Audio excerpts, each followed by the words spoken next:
In 2022, we saw the S&P 500 lose about 20% of its total value, but if you account for the dividends that were being paid being reinvested, the total amount lost was more around 18.64% according to the DRIP calculator from Dividend Channel. It was the worst year in terms of overall performance since the financial crisis that took place in 2008. Yet despite there were a number of investments that actually fared much better than the market last year. One sector that saw a lot fewer losses were the covered call funds. These include the funds issued by Global X, with some of the most popular ones including QYLD, RYLD, and XYLD, along with some other funds like the JPMorgan Equity Premium ETF and the Amplify Enhanced Dividend Income ETF. All of these funds issue massive monthly dividends, which is exactly what they're designed to do. The only exception being the Amplified Enhanced Dividend Income ETF, which is ticker DIVO, which offers a lot more in terms of share price growth than monthly distributions. But all of these other ETFs still currently offer yields of over 10%, and all but one of them outperform the S&P 500. Even though they outperform the market, sometimes by a large amount, all of them still recorded losses for the year though. So in today's video, we're going to take a look at the performance of each of these funds, and we're going to discuss how most of these funds were able to outperform the market, and also what the future might hold for these ETFs. So with that being said, let's go ahead and get started.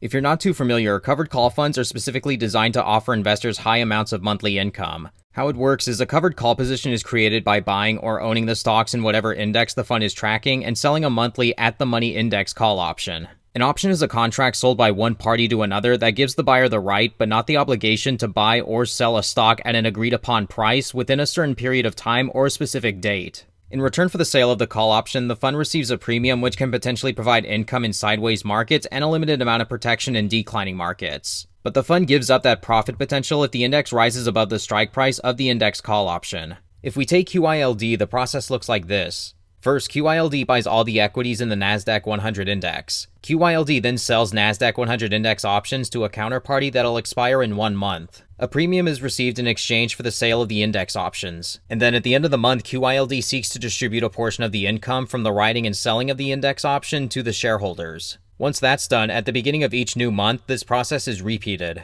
If there are gains from writing calls, then they're taxed at 60% long-term capital gain rates and 40% short-term capital gain rates.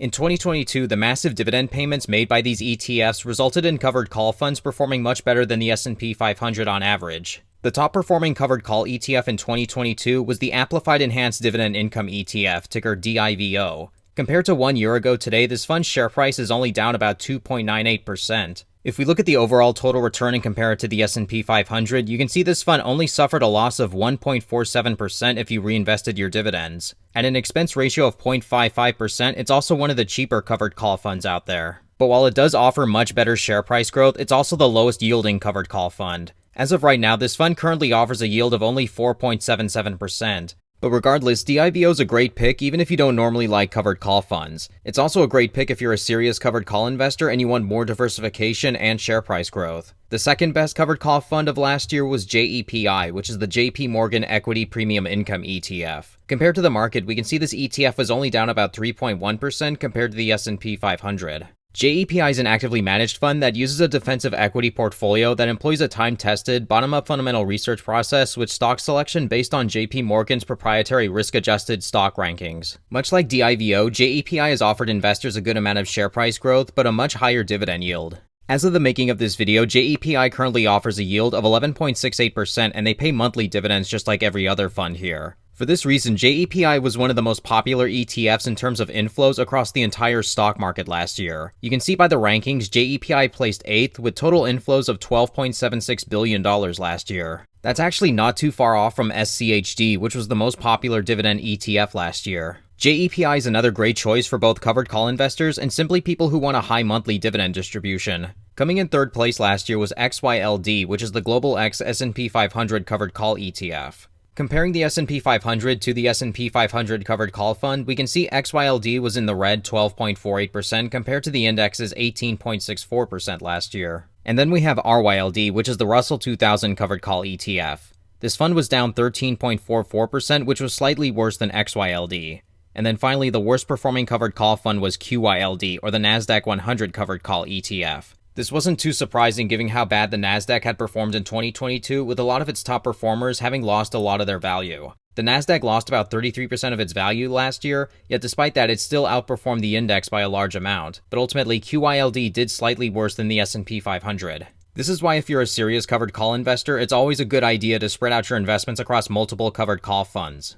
But in the end, the rankings in terms of performance last year would be DIVO, JEPI, XYLD, RYLD, and QYLD. So with these funds generally outperforming the market last year, what can we expect in terms of performance in 2023? First off, the covered call ETF craze has really been increasing over the years. We've been seeing a lot more covered call funds being introduced, with even more being launched within the last few months. Some of the newer covered call funds include JPMorgan's JEPQ, and Global X has introduced a whole bunch of new funds with either targeted specific industries or attempt to offer more share price appreciation. Some examples would include their information technology, financials, and their healthcare covered call funds. Then you've also got covered calls/growth funds, which only write covered calls on half of the index. Global X also launched another pure covered call fund, but this time it's for the Dow Jones Index, and its ticker DJIA. But according to a number of financial institutions, a lot of them are predicting a better year in terms of share price performance. With inflation slowing down, people are predicting the Fed is going to slow down in terms of raising interest rates. And considering rising interest rates negatively impact the performance of stocks, if they slow down or stop increasing it as much, then there's going to be a possibility of a good rebound. Ultimately though, nobody knows for certain how the market's going to play out this year. But regardless of how it actually plays out, we know from past experience how covered call funds can be expected to perform regardless of the market's performance. If we do see the markets rise this year, then the share price of these funds will go up. But because of the call options, these funds won't gain as much in share price as the underlying index. But at the same time, we should also see dividend distributions increase, which will help make up for what it might lack in share price growth.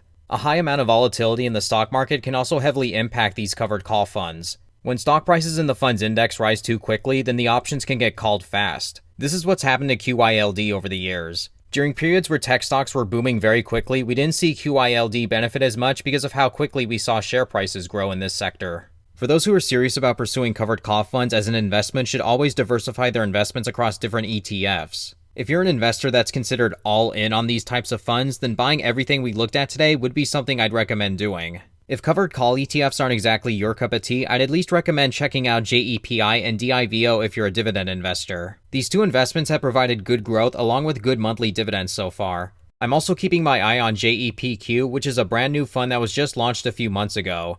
To everyone who does only invest in covered call funds, I'd still like to recommend investing in a general dividend growth fund like SCHD. I've never been a fan of the idea of going all in on one specific asset class. You should spread your investments across different types of dividend investments if you haven't done so already. There's a lot of closed-end funds out there that offer high yields right around the same as these covered call funds, and many of them do pay monthly.